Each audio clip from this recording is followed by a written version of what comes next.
We go to sports, Philadelphia, where a city native, a Temple grad, and a lifelong fan now roots for the opposing team. What? Not because she's dating one of the players on the team, of course, It's a no for me, dog. but her fandom does get called into question. A bullshit? Jokingly, of course. Oh, yes, of course. I'm Jazz Berganzo, and this. So what's next?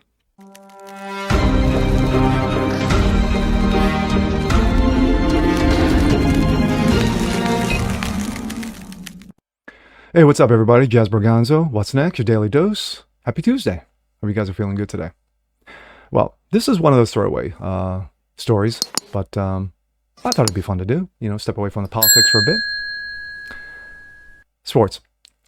As those of you know, I have sprinkled sports from time to time again on my on these videos on this channel.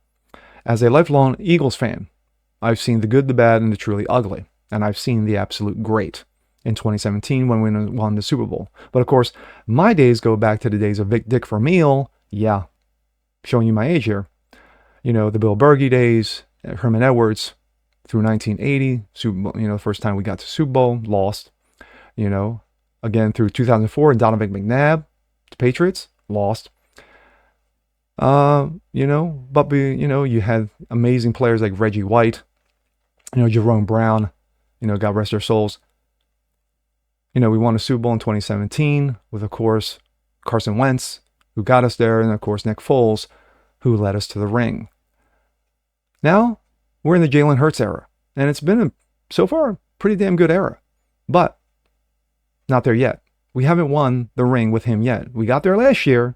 Controversial win by Kansas City, but nevertheless, we did not win the ring. So, it brings us to this. I've talked about the 49ers game with Philadelphia this past Sunday. And of course, we got smoked by them. This was a year-long revenge tour for them. And they made it pay off. You know, they were like Clubber Lang. They were hungry. They wanted it more than we did. So, but I got a feeling, strong feeling, that come January, they're going to see us again. And things are going to be a little bit different. Kind of reminiscent of last year's NFC title game. But it's just me. But imagine being the girlfriend. Imagine being the girlfriend of one of the players on the 49ers who, no big deal, we've seen this before, but then you decided to root for said team on one of the biggest games of the regular season and wearing their colors. But you're still a lifelong fan of Philadelphia. Well, and here we go. This comes out of Outkick. Nick Bosa's new girlfriend, Lauren Manor, an Eagles fan, now rooting for the 49ers. Well, I guess it's better than rooting for Dallas. We officially have ourselves an NFC playoff storyline to watch within the Outkick Culture Department. It's official. 49ers stud defensive end Nick Bosa is dating model Lauren Manor. An Eagles fan in this relationship is to the point where Manor rooted for the 49ers in this past Sunday's massive showdown.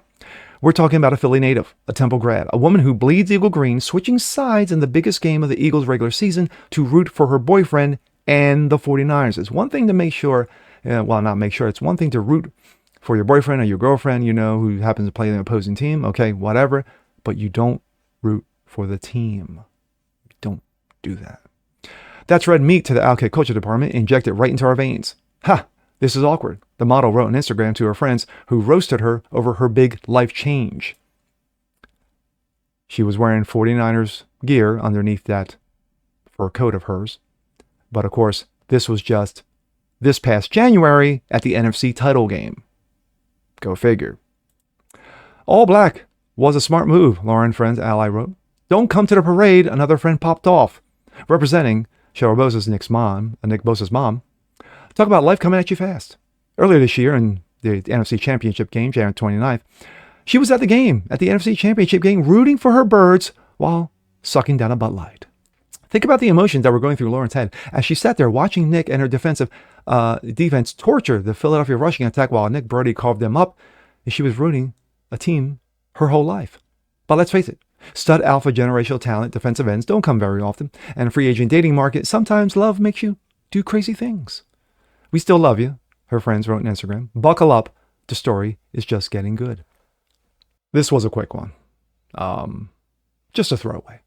But like I said during the story, it's better, I guess, if she was rooting for a Dallas player that she was dating with and then switched sides. Oh, she literally would have been set on fire and thrown out the building. But you don't go against your team, even though her friends are joking, and of course a lot of Philly fans, jumped on board and hammered her for it. You don't switch sides. You don't. It's one thing to say, hey, I'm rooting for said player, I'm rooting for this player, that player. That's fine. I like Mahomes of Kansas City. We faced him in a Super Bowl last year. I'm not a fan of Kansas City.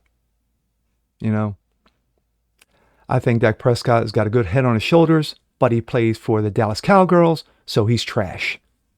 Just saying. Everybody likes players on other teams. No big deal. But the one thing that you don't do, the cardinal sin, is that you don't root for the other team, especially in a game as heated as this was, because this was almost a year of buildup, of anger, of whininess from the 49ers. But to give them credit, they came out, they played ball like studs, and they won. But like I said in the beginning of this, come January, they're going to have to do it all again. But as far as Nick Bosa's girlfriend, yeah, she's pretty, but again, you don't switch sides. Just saying. And with that being said, I'm Jazz Borganzo. This is What's Next. Want to see more like this? Please leave a comment below. Like it, share, subscribe to it. Hit that notification bell so you guys never miss a thing.